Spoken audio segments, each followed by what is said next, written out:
Hare Krishna everyone.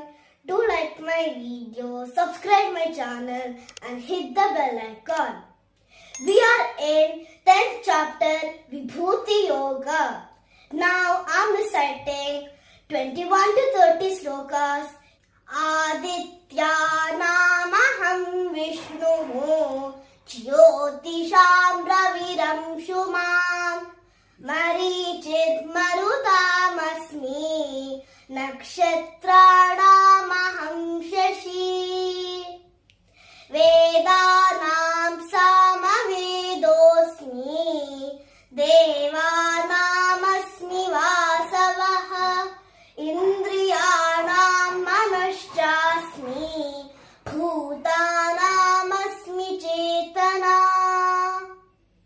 Rudranam Shankarashchasmi Vittesho Yaksharakshasam Vasunam Pavakaschasmi Merushikharinamaham Purodhasam cha mukhyam mam Vidhi Partha Brihaspatim Senani namaham Skandaha Sarasamasmi Sagaraha Maharshinam Bhruguraham Giramasmyekamaksharam Yajnanam Japayajñosmi Sthavaranam Himalayah Ashvathas Sarvavrukshanam Devarshinam cha Naradaha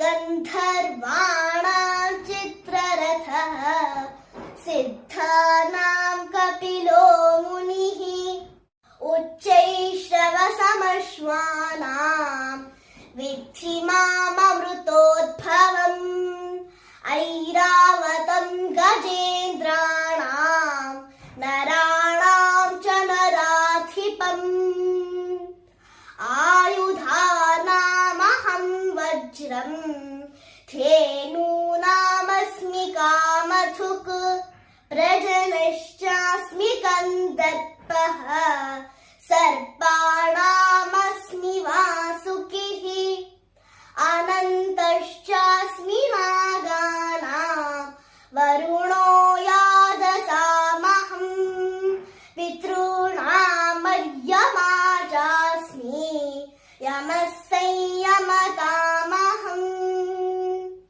Prahladashchasmi Daityanam Kalah Kalayatamaham Mriganam cha Mrigendroham Vainatiyascha Pakshinam.